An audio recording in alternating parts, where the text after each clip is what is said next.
All right, we are going to get started here. So thank you for everyone who is here live and in color for today's webinar by Digital Ed. We're presenting 2025 Higher Ed Trends. Are you ready for what's next? And I won't say too much to spoil the presentation, but we did a survey a few months ago and we collect all the results.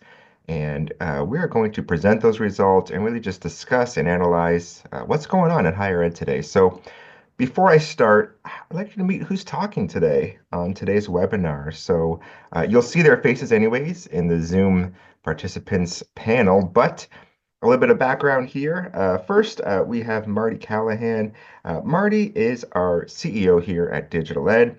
Um, he is a distinguished senior executive with a remarkable career spanning over 35 years in technology, healthcare, financial services industries. As the CEO of Digital Ed, which is an ed tech company, Marty brings visionary executive leadership and expertise to the education market to transform the educator-student experience and improve academic success. So with that, that's Marty. You'll be hearing from him today. Also, you'll see in the middle of the screen there is Christina. Christina leverages her experience in executive roles within the tech sector, spearheads digital ed strategic direction, executive leadership, and product management. Um, with all of that, she has orchestrated numerous successful product launches ranging from desktop engineering tools to enterprise security SaaS solutions. She has a master's degree in engineering and data analytics and is a licensed professional engineer. And then lastly, who is the guy that's already talking here is me, Johnny here. I work in product management and business development. I'm not going to read my own bio. I don't want to have too much pride here, but I'll be handling the housekeeping and a few things to mention before we get into the presentation. If you have any tech support issues or just any questions in general, if you hover over the Zoom toolbar on your screen, there is a chat window. And when you open up the chat window, you'll see that you can type in your message there to push out to various different groups. You can send it to everyone, hosts and panelists, etc. So feel free to message the hosts and panelists directly with any concerns or questions you have. Or if you want to introduce yourself, feel free to go right to everyone and say who you are, where you're from, and we can go from there. Yes, I do have a question here. Will there be a recording of this webinar? And yes, we are recording the webinar. We will distribute it afterwards, available to you guys to view at your own pace. So with that in mind, I'm going to pass things over to Marty Callahan here. Good morning. Just a warm welcome to everyone who's attending today. And I kind of chuckle when I hear my bio being read. I need to really work on that, and because I'm not sure how remarkable I am or have been. And I read a great post on LinkedIn this morning about humility, and nothing in that sounds very humble. So we'll move on from there. But it's a pleasure to be here with you today, and yeah, thanks, Johnny. We're going to talk about the study that we did, the survey, I should say, and it's interesting. I think we do this because we want to get closer to understand our customers, our prospective customers' needs and challenges, the opportunities and what's out there to improve in the market and really for delivering education to students across the world. And so we're excited about sharing some of those results with you today. The methodology that we had going into this was to really poll and survey educators and administrators really across the globe. Thousands of email surveys went out. We had over 359, I believe was the number that responded. And then what we did as well is we had a third party consultant that really assembled the data, looked at it, scrubbed it, so that we could kind of rid ourselves of some bias. And you can see by the respondents here, we had a pretty broad response from across the globe. United States was the largest responders, but really good representation from throughout Europe, Canada, Asia, and Africa as well. And we separated out the Nordics as well because they had a group that responded separately, or we thought that the information was interesting from a separate standpoint. So with that, we'll get into the details. So if we can go to the next slide, Johnny, it'd be great. So a little bit about, not all, a little bit about what you'll hear. The report is, 28 pages long, I think, 27. It's filled with really in-depth data around, areas that are unique to your goals, objectives, teaching, and tools and technology, and around students. If you when you get a copy of this report, you'll see that depth. You'll be able to read into it. Here, we're going to get into the kind of the high level and some of those findings, and and really we can't touch on all of it just because we have 45 minutes. A couple of things just in general here. We're going to touch on these topics you'll see here on the screen. I'll have to read those to you, but really it's around technology and how you interact with it, how students interact with it, some of the issues and challenges there, and at the end, what are those learning outcomes and some of the risks and opportunities. One thing I'll mention here is if you happen to leave early, we know that's a possibility. We all have busy schedules. If you drop your name and email address into the chat bot or box, we will make sure to contact you and get you a copy. At the end, we're going to give you some information on how you can get a copy of the report as well. So if we can just move on to the next slide, please. Yeah, Johnny, now, I'm gonna hand it back yeah. to you. I'll take over here. A little interactive element here in today's webinar. So this is a question that we want you to answer here, people who are attending the webinar. So I'm going to uh, distribute a poll to you, it's called in Zoom. I'm going to launch it right now, and you'll see it appear on your screen. And I'll leave it open for about a minute, but it's a multiple choice question, just asking you what you believe are the biggest issues that you're facing today in the classroom. And feel free to respond. There is an area at if you look at the Zoom question, where you can type in what you believe is the response to this question if you don't think A through F are kind of applicable. And you can select more than one choice as well. So feel free to do that. I'll leave it open for about 15 or 20 more seconds, and then we'll share some results here.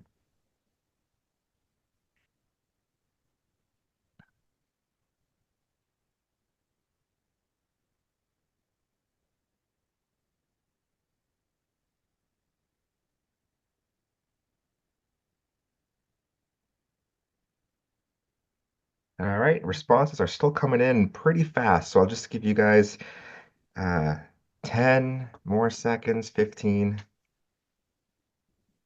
All right.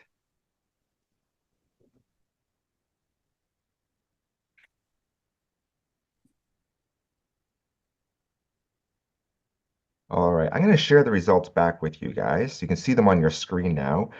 If you are looking, of course, you'll see in today's Zoom webinar, a lot of you believe that student engagement and motivation is low. Distractions are for students are very high as well with how to truly assess student comprehension and success. Those appear to be the top three there. So, Marty, I'll pass things back to you to kind of speak about the next slide here. Yeah, that's great. Um, it's interesting as a father of. I'm sorry, was I? You went through those, so we can go into the next slide, Johnny. I think one of the things I just saw in that last slide is, and I as a father of two children in university and one a senior in high school, distractions, how much they're learning, how well they're learning concepts is a true measure and challenge for I think for us all. Um, and as my wife says, be present as they're on their phones at the dinner table or beyond, right? I'm sure those issues are more pronounced in the classroom. Some of the things that we wanted to point out here were materials educators use in the classroom. And a couple just points of reference that aren't on this slide, but 40% of the respondents overall were instructors in first year or introductory courses.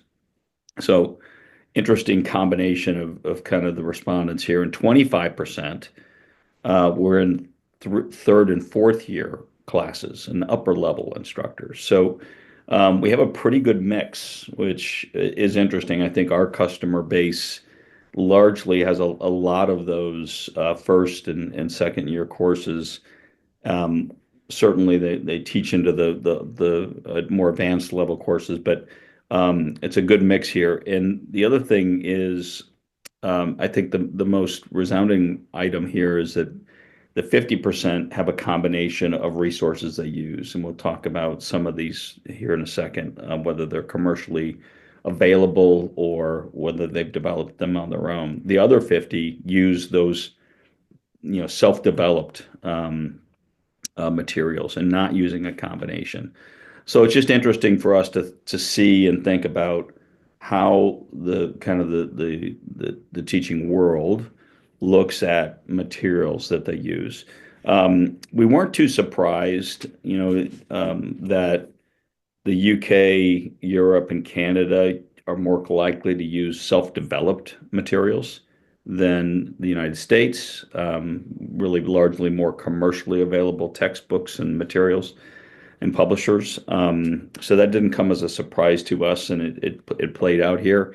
I think one of the things that is really more interesting or eye-opening is the level of satisfaction or dissatisfaction with those commercially available materials across the board, whether it's department heads or faculty members.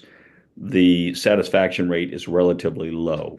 And so as we think about that going forward, the question is, what is the appropriate or the more satisfactory materials for teaching? Um, the other thing is that there is a good deal of exploration of what should we use, what can we use, what can make us better. Um, and just one last point on this slide is that there's a discrepancy certainly in terms of who's looking for it. Is it department heads or is it faculty members? And whether that's a communication gap or whether it's just a reporting piece, it's interesting that it's a bit of discrepancy between those two groups. But I think in summing this one up, there is a kind of a wide variety. It's not a certain direction across the globe. It is really mixed. So if we can go to the next one, Johnny, it'd be great. In this slide, we're talking more about teaching methodologies and kind of what we found here, which again, probably not a big surprise to us, but the movement in education and adoption of new strategies has been relatively slow. And tried and true methodologies, lectures, group discussions, the principal teaching methodologies are the ones that are more likely deployed in the classroom today. There is some sentiment for newer instructors, and we'll see that later on in some of the data here too, that they believe that there will be a transition that'll come a little more quickly. But overall, the depth of information here is that, along with the last slide, that the traditional methods are utilized, they're acceptable, but then there's this combination of materials and ways to utilize those and augment those to create better opportunities for students as well. And Johnny, I think we can go to the next slide. I think that, in the next section here, we're going to talk about technology specifically in the classroom. And Johnny, you're going to ask some questions here, right, to get the group involved? Yeah, just to kind of set the tone for your part, Marty, we have a question again we're going to ask the audience. So, same as before, you're going to see on your end a question come up about how you feel about the implications of using technology in your teaching. And this is both, positive and potentially not positive implications. So feel free to, again, um, respond to the question that you should hopefully now see on your side. And there is an opportunity to put a free response at the end there. So again, it is multi-select. You can choose more than one response if you kind of notice a pattern or a few of these. So Thank you for everyone who's I see a lot of responses coming in now. I'll give you about 30 seconds to a minute, and then we'll share the results again and get back to Marty.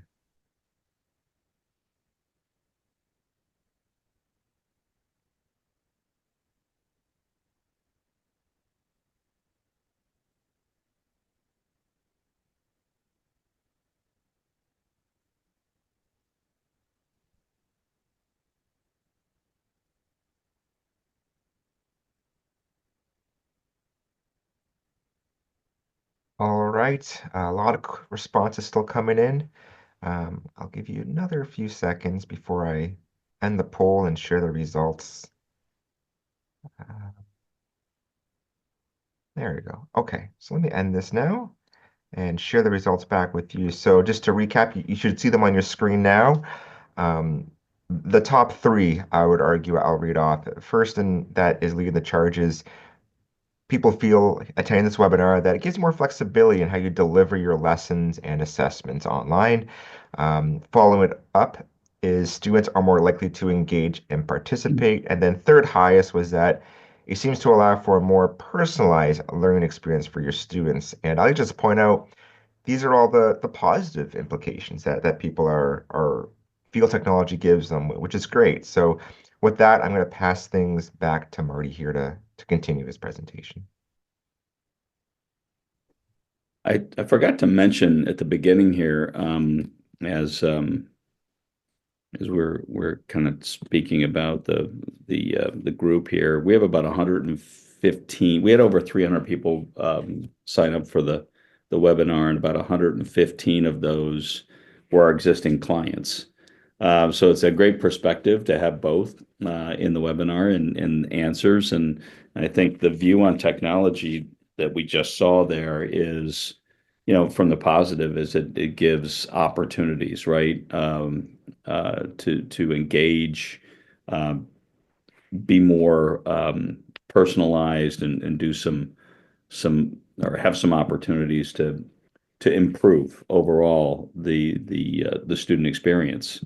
Um, as we think about kind of the technology and implications, you know, it's back to what we saw before in the previous slide or two slides ago, where we talk about, traditional methods being like 50% or more than 50% of how we're teaching today. But on the flip side, 56% agree that the future of digital and online tools in STEM will continue to remain the way it is, right? But digital only first year instructors, I think this was the dichotomy that we were chatting about, believe that digital only will become the primary method.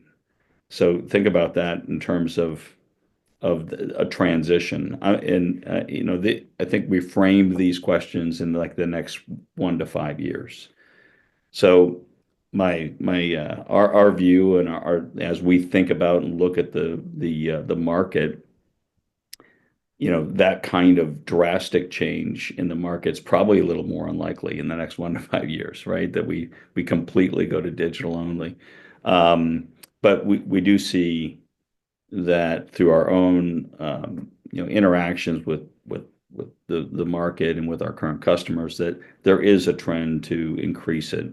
And the last one here is that a good deal of the graduate assistants expect more disruption, especially in the use of AI. We're going to touch on that a little bit later. The risks, the opportunities, and just some experience that we have regarding AI in that regard as well. So I think we can move on to the next, Johnny, if you would.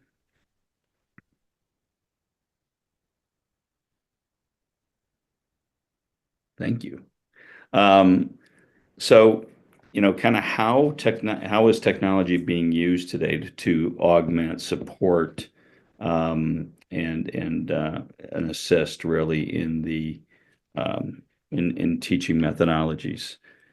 And it's really, I think the resounding message that we've heard is that workload and efficiency are the top issues for instructors today, and educators. that their time is pressed, they have challenges delivering, and I think we've also heard that creating content and materials within technology resources, it takes effort, right? So there's how do we the feeling that we're hearing and seeing in this survey and from others that we speak to is, you know, how do we use technology to alleviate those issues around or around the workload? And secondarily, we've seen, and from our own survey here, that student engagement is vitally important in ongoing changes in education. And we see that every day with I talked about my own children, but you see it in the classroom, the attention spans, how they're thinking about the world, critical learning or critical reasoning and critical thought are changing with how they use, students use technology today in the shift. I was thinking about a commercial I saw, might have been on the Super Bowl. I'm not sure, but it was Coca-Cola, and it was a couple at a small grocery store, and their kids are talking about AI and how it's going to change the world, and they had this flashback to 1975 or 1980, and they're talking about how computers were going to take over the world, and it was just a big smile at the end. I think as we think about technology and how it's being used today, the vast majority are in probably the least challenging ways to utilize it, and that's in the grading assignments, assessments, the places in which functionally give more time, more automation for our instructors as well. I think we can go to the next, John, if you would. Just check it on time too. I think one of the things that we want to chat about and what we surveyed here also is what are the benefits? What are instructors gaining from leveraging more technology and digital technology in the classroom? And I think, there's great data here, but you've heard my voice for way too long in this presentation. So I'm going to hand it over to Christina to talk a little bit about this slide and also give you some insights around interactions with our customers and the benefits that they're receiving, and maybe, chat a little bit of, almost a mini case study, but I'll hand it off to Christina. Yeah, thank you so much, Marty, and welcome everyone. Nice to see everyone from global areas, top to bottom. So yes, what we've seen with our partners across many schools, and of course what came from the survey, is that they look at digital technology as a complement to educational delivery. And that really is the point of this. How do you create flexibility in learning, and what is the promise of digital education so that you can provide that? And it comes across with the survey results as well. Now, that flexibility is the key that I hang on to, and I look at it from a product perspective, but also what we talk about with our partners, because the accessibility issues, opportunities for personalized learning, that really is encompassed in these ideas of flexibility and offering the best form for the best form that's most appropriate for the topic that you're teaching, or even for the students that are consuming it. Quick example, Marty asked me to think about a case study on this. There's many examples, but the one that comes to mind immediately is a partner of ours that we've had for many years at University of Waterloo. They really do combine in-person lectures with labs and all of these asynchronous activities at the same time. And I saw one of the comments came in where they're looking at it from a flipped classroom approach as well. That really is that flexibility that we're looking for, and that a lot of these, the technology that's provided gives us that opportunity. Is there a way that you can give really engaging and informative information to your students ahead of time so that when you come to the class together, you can have that conversation, but also can you still have something very engaging for a synchronous activity where you're all doing this together in class? And it's really that flexibility that digital technology provides that is exhibited when you're in a given course Can you do one activity for one topic, but a different type of learning in another topic? And digital technology allows you to do that. You're not forced to decide what's the one way I'm going to teach in one specific time frame for this entire course. Digital technology allows us to decide that based on the topic and what's the right thing to show. So now when we look beyond just the technologies that are deployed in the classroom today, such as AI, next slide, please, Johnny, I can bridge us into that part because I know it's a big part of the conversation.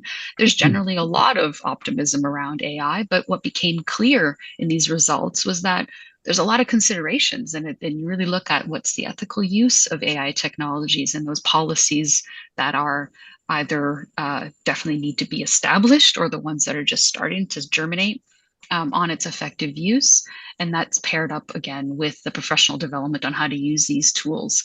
All of these areas, that's what we heard from the survey respondents. And it's also what we're hearing with our partners. It's very much aligned with what we're hearing from them.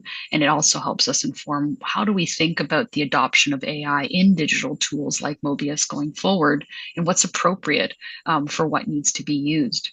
An example around what's appropriate really looks at what are the things that can pair up and do the promise of AI? Can there be an assistant for you, the educator? Is there a way to help you save some time on your own planning or development of the materials so that you can control what that output looks like because you get to assess it first?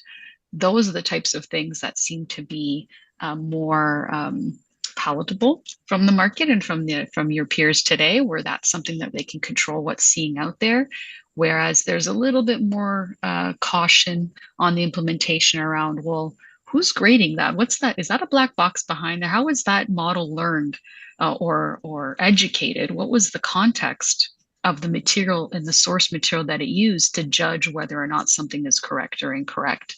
That caution is valid. It's still early days, and the policies that we see globally are starting to get more and more firmed up around, well, I'm okay with you trying this out, but from an institutional level, we need to be able to shut this off at the top end while we evaluate. So those are the types of things that we think about, but it sounds like it's very common that as we're educating our teams, as we're providing them with resources to better use AI, we need to be able to optionally add this and remove it for the entire institution until we're ready.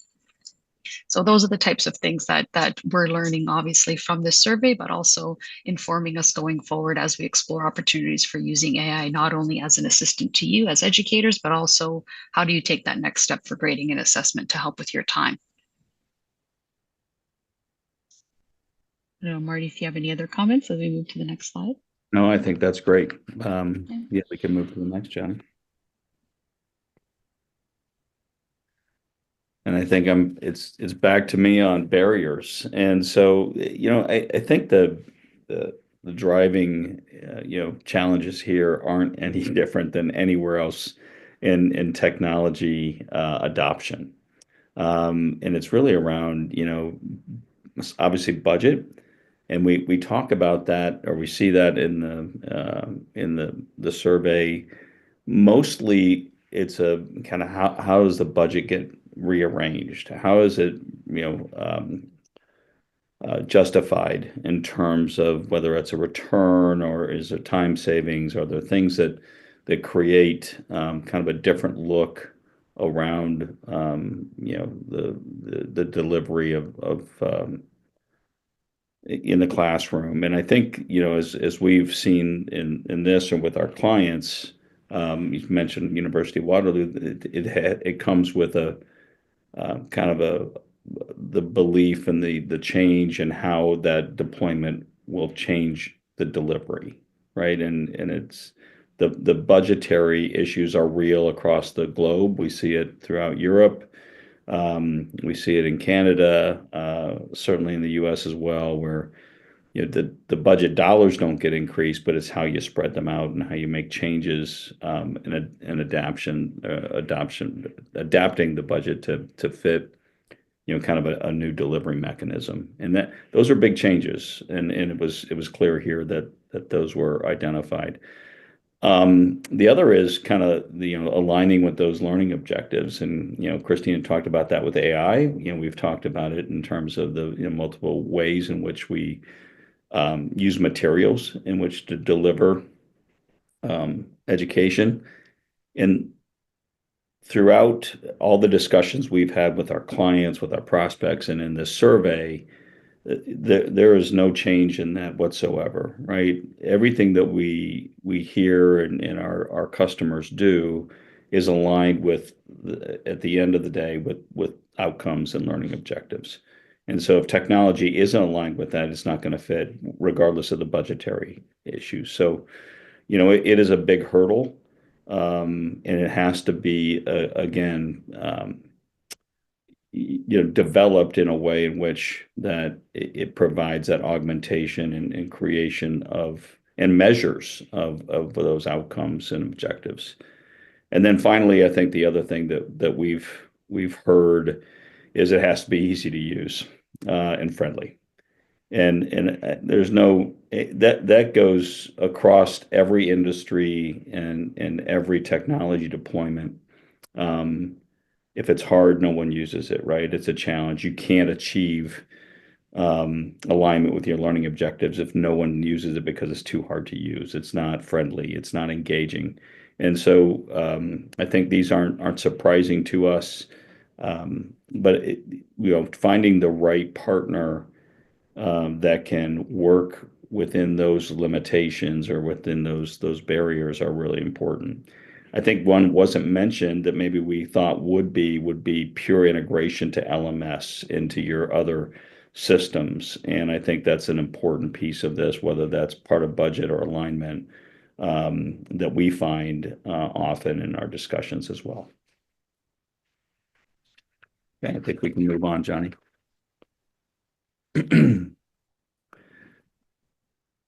One of the next topic I think is probably, this part of the survey has some really in-depth answers and detail behind it. And when you get a copy of it, you'll get to see that. But we find, and we heard in the survey, we heard from our customers that there's maybe a bigger gap in student readiness or preparedness across the board throughout STEM and certainly throughout incoming students. Interestingly enough, in this part of the survey, it wasn't limited to first-year students. As you see here, the gap and probably the biggest surprise to me as I looked at it and in the answers here is that major gaps and some gaps are really enormous, right? 70% and above throughout first year through graduate level. That's pretty surprising that we continue to have gaps along the way. And it goes along the alignment back to the technology aligned with how we're teaching today, and really understanding how to close those gaps. And so I think in the survey, the highest gap that we saw from a pure discipline standpoint was in math, in mathematics, which probably wasn't a surprise to us either. The other things that came across were, critical thinking challenges that created these gaps, study skills, some of those things that we can try to address and do address through technology as well. But I think that this was an eye opener to us and probably across the board. And then the question is, how do we close some of those gaps? And so if you can go to the next slide, Johnny. Yeah. So another interactive poll here for the audience, but we're just wanting to understand from your perspective, where are these foundational gaps most observed from your perspective? So with that, I'm going to deliver this other poll. So in this case, you should see the poll now on your side, and you can respond to it. And I will actually be sharing the results not only from you here attending the webinar, but from the survey itself. So we can kind of compare and And in our experience, there's often a lot of overlap with the survey itself. So with that in mind, I'm getting a lot of responses already. I'll give you guys a few more seconds here just to kind of get things rolling.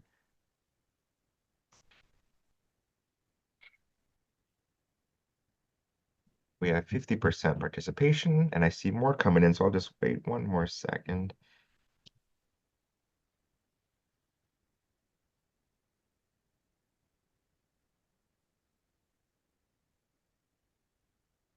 All right, so what I'll do here is I'll end the poll and share the results. And yeah, so the top three, mathematics, critical thinking, and study skills. And I should apologize here. Critical thinking was first, followed by mathematics, and then study skills, learning strategy. So those are the top three.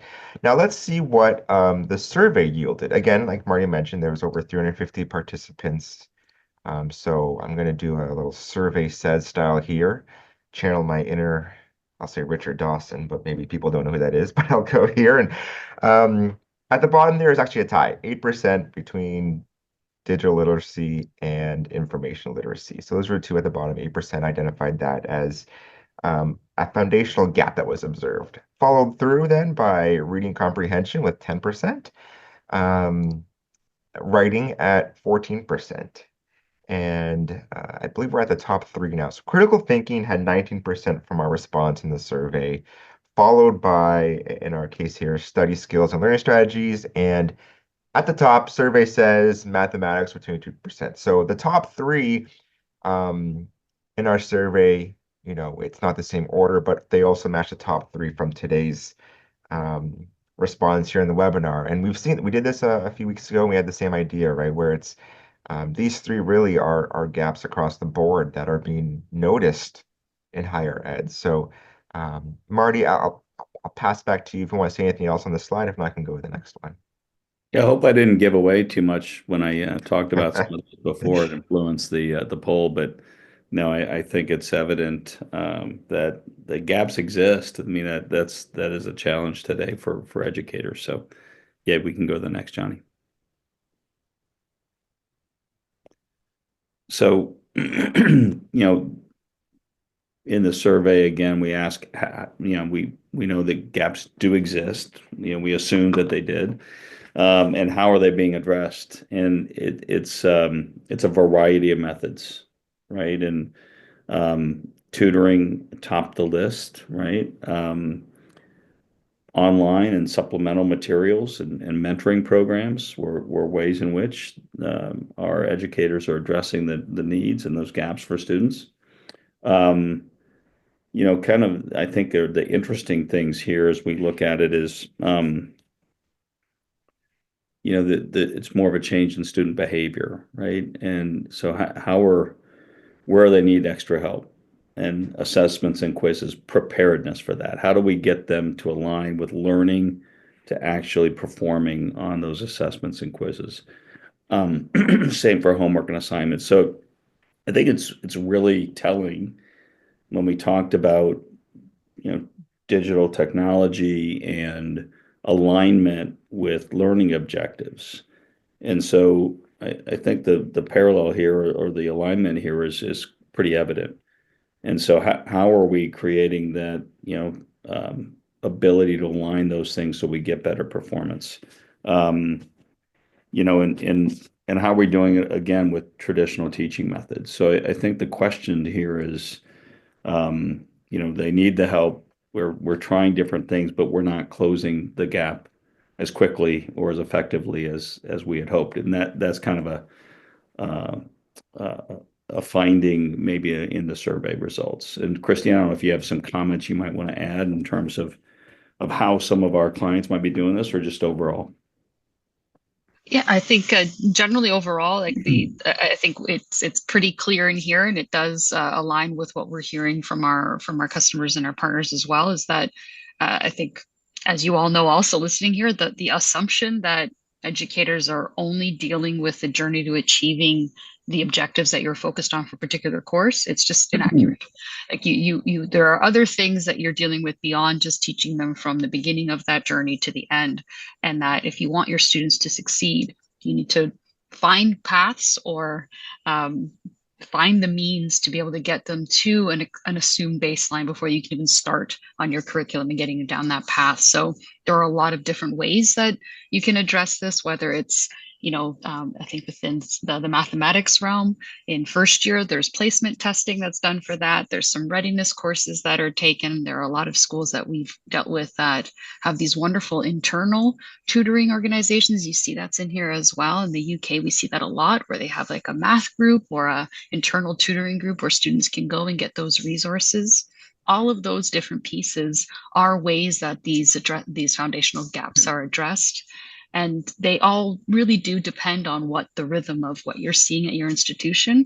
But I think that you'll see as you look into the survey as well, the fact that second year educators were really likely to see or more likely to see these gaps mean that this isn't just about going from secondary to higher ed or from one part of their journey to another. This is even just moving from one space to another and maybe just, I use the example all the time when I was in university, we took high school chemistry. First year, we didn't really touch it. And then all of a sudden, second year, I had a lot of chemistry and it did not go well for me. And I'm sure there are other people that did better than me, of course, but it was, I had forgotten quite a bit. So the ability to bring technology in there where asynchronously you can actually get a student to, okay, you're supposed to know this. If you don't already know it, please take the time to review this for your own good. Review this information first, and then we can go on and then make sure that you can address the curriculum as it's being coming forth now and addressing some of those gaps.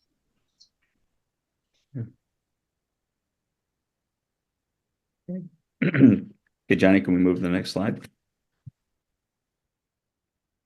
All right, it's some other interesting data. I'm not sure how we close the gap on some of this from a technology standpoint, other than more accessibility, lowering cost, for the student that they might have for commercial materials. But, by and large, the quality of secondary and preparatory education isn't something we necessarily can create bridges to, except for as they adopt technology and some of the things we've talked about today, and creating more opportunities for students to improve their learning.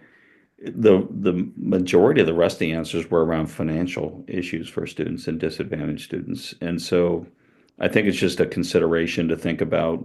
We thought it'd be important to put this in. It's not the top of the technology deployment scale in terms of how we can address it, but certainly things to think about and impacts on students as well. Johnny, if you could move to the next. And we'll close out. I know we've got another survey and we've got one more. If you can go to the kind of this slide. I'm not going to go through this because it's a bit of an eye chart. So I'll let you, when you get the report, you can read through this and some of the findings.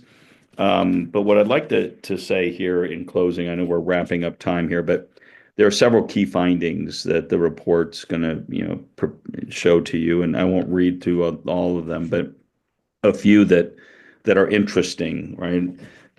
Technology, educators view it as a double-edged sword, right? There's challenges and opportunities, and so I think we've laid out some of those today. There's hope and concern about the impact of AI, and that we go more in depth about there. Everyone's concerned about learning outcomes, and as an overall, and I think that just goes to show that the dedication that you all have and everyone has in creating opportunities for students. I think there's concerns about the future of education and how it's delivered, and there's some anxiety about that. And that's natural, right? As things evolve and change, I think we all have those kinds of things regardless of where we are in industry or in markets. So there's a few of the things here, and just want to say thank you all for attending. Hopefully this was interesting and sparked your interest in getting the report and reading more and really diving into how educators are feeling across the globe. Right. So yeah, like Marty mentioned, one more poll question. This was more just to understand what you want to do next after today's webinar. We have a few options and few opportunities for you guys to connect with each other, to review the report that Marty and Christina talked about in a lot more detail, or just to read more about some schools and their success with technology. So with that in mind, I'm going to launch the poll here. Just find it here. And again, you can respond. And in this case, I won't share the results. We had a few people who had to drop off early because of other time commitments, so we'll reach out to them directly with some resources. But for you guys, especially if you want that report, let us know through this poll and we'll get it out to you. A lot of data there, a lot of information there. And while you're answering, I'll go with the next question just to do a final thank you for joining us today. If you do have any direct questions, you can reach out to us, of course, at marketing@digitaled.com. Or if you're a existing client of ours, feel free to reach out to your rep that you coordinate with and talk to regularly. Aside from that, again, Marty said it a few times, and I'll say it again. If you do want that report, make sure you let us know in that question you see on your screen, or chat with us directly here in Zoom. You can just let us know in the chat and we'll get that to you as well. But with that, I just want to thank Marty and Christina for their time today as well for presenting. And the last item is, of course, that we will be distributing a recording of this webinar, just so you have it on hand to review. So yeah, thank you for everybody for coming. And I'm going to stay on just for a few more minutes in case people have any questions. Everybody else, feel free to drop when you'd like to. But a big thank you for attending today.